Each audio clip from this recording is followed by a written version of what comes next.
Hi, welcome back to my YouTube channel. Don't forget to subscribe to my channel. Don't forget to also share, like, and comment. Mr. Kampyongo. Thank you, Mr. Chairman.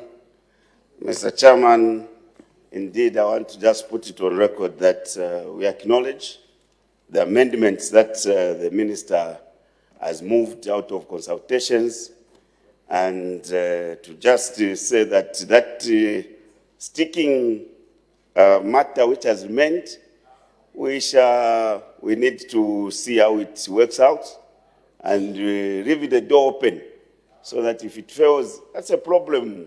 You were quite here when we were making those amendments. Now we are saying, Honorable.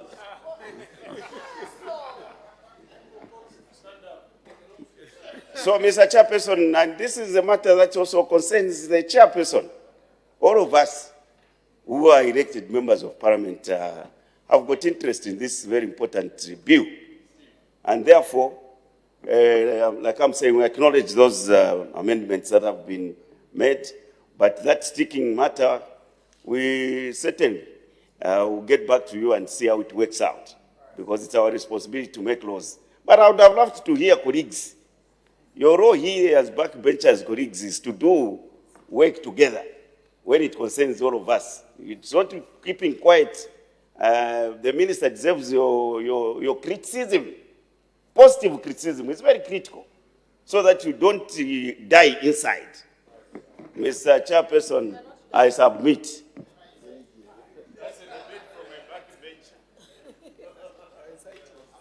What's up? My name is Ken Dumbo, the MC with the sauce. Don't forget to subscribe to JQ. Madam Speaker, I'm grateful to be given the opportunity to contribute to the speech of His Excellency, Mr. Hakainde Hichilema, President of the Republic of Zambia, delivered during the presentation of a report on the progress made in the application of our national values and principles on 15th March 2024. Madam Speaker, the speech by the President, among many important aspects, include morality, ethics.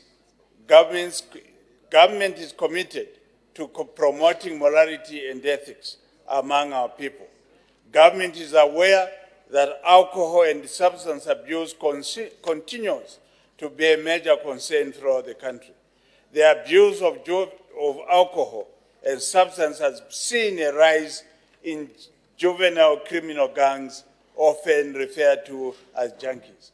I would like to assure members of the public that we are doing everything possible to ensure that this menace that is being occasioned by junkies is brought to book.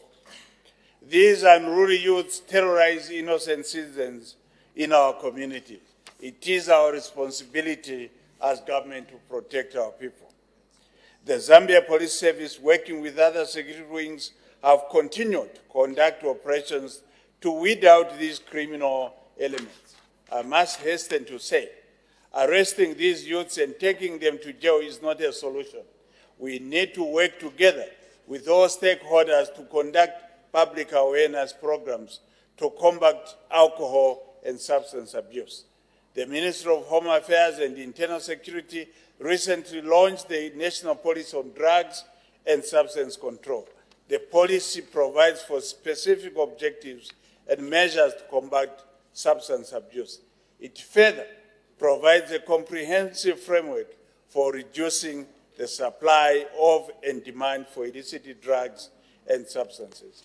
Madam Speaker, the new Dawn administration remains committed to promoting democracy and constitutionalism, as can be seen by its board decision to improve tools that promote respect for human rights, the rule of law, transparency, accountability, and the effective participation of citizens in national affairs. The new Dawn administration is aware of political insinuations by some opposition political parties and civil society organizations that the democratic space is shrinking. To the contrary, the democratic space in Zambia has actually expanded. We want to state, without fear of any contradiction, that we are coming out of an era where there was no democratic space. We are now creating democratic space for all players in the country. You are all aware of what is going on. They are able to do podcasts, press briefings. They can even address the press at police stations and at courts without fear of any harassment. In the past, such would have warranted the police using live ammunition and tear gas to disperse those who are doing such. People wearing opposition political party regalia can now go about their business and exercise their democratic right without being brutalized. Members of the public must be aware that the regalia that is so prominent in the country is the regalia of the opposition political parties. And nothing is being done to harass those individuals who are enjoying their rights, their newly found rights in this country. In the immediate past, it was going to be a death sentence for anyone to be wearing opposition party regalia. Madam Speaker, the Zambia Police Service has been advised and directed to ensure that police bonds after arrest are given within 48 hours. However, there are always conditionalities for giving a police bond. You have to comply by ensuring that you have sureties. If you don't, then it becomes difficult for the police service to provide the requisite police bond. Madam Speaker, government remains committed to upholding the principles of democracy, human rights, and the rule of law.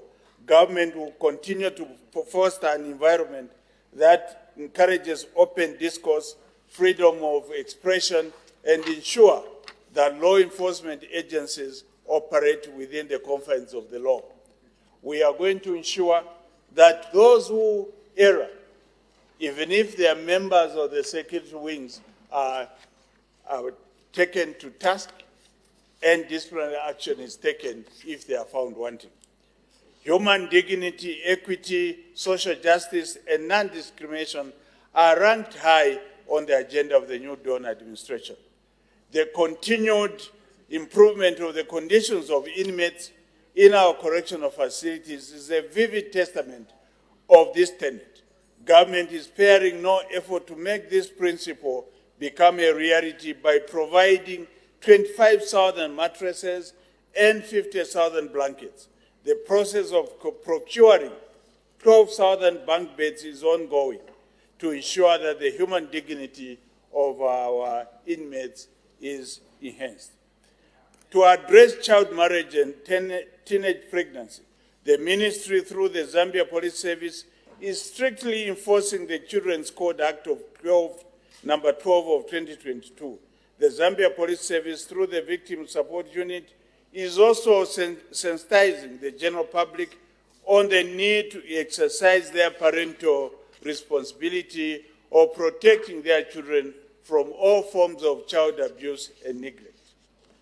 Madam Speaker, with regard to gender-based violence, government, in collaboration with stakeholders, has developed a national gender policy which was approved by Cabinet, and measures to curb gender-based violence include enactment of laws such as the Anti-Gender-Based Violence Act number 1 of 2011, the Gender Equity and Equality Act number 2022 of 2015, and several amendments that have been made to the Penal Code to stiffen the punishment of GBV perpetrators.